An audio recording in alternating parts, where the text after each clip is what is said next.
Hi everyone, it's Coach Fred here, and today I'm going to be going over practice set test 6 from the SAT math book, problem number 13.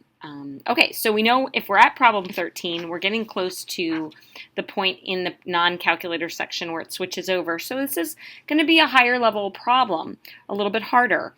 So it says 2x squared minus 4x equals t.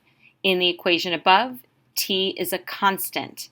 If the equation has no real solutions, which of the following could be the value of t? Could be the value of t. Now, we have to talk about this. First of all, we want to make sure we recognize a few things from the question. T is a constant. That means a number. Even though it looks like a variable, it is a number. And it says it's quadratic. I should see that the equation is a quadratic equation.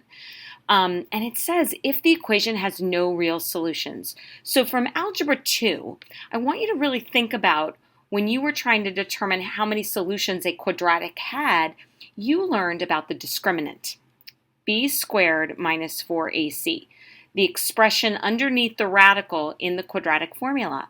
That actually helped me decide what type of solutions an equation would have. It could have two real, it could have one real, or it could have zero real, which meant it had two imaginary roots or solutions. Oops, I spelled that wrong. Two imaginary solutions.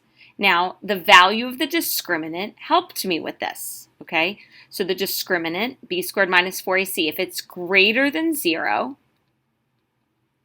then there will be two real roots or two real solutions. If it is equal to 0, it will have one real solution, and we know that that will mean that the equation is a perfect square trinomial.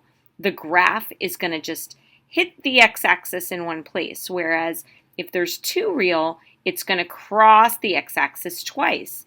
If there are zero real, then it is not going to cross the x-axis. It's going to look something like that. Okay, so that's a review of the discriminant. The discriminant would be a perfect place to use it in this question. In the equation above, t is a constant. If it has no real solutions, which of the following could be the value of t? Well, at first, if I'm going to use the discriminant, I need this to be set equal to 0, so I'm going to bring that constant over.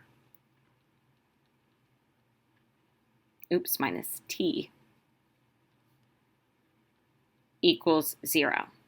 So if we want there to be no real solutions, that means we want the discriminant to be less than 0. All right, well, we identify our a, b, and our c. Our a is 2, our b is -4, and our c is -t.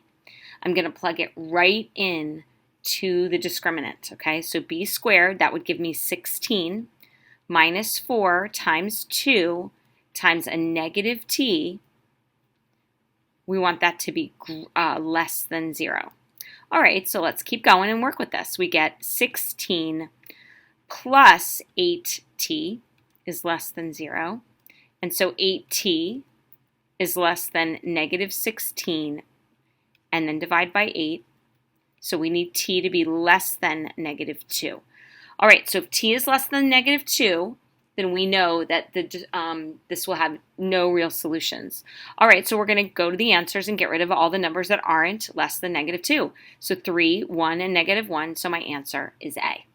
All right, so that's a quick review of the discriminant as well as a great question on the SAT where you'd have to use the power of the discriminant to help you. Hopefully that was helpful. Have a great day.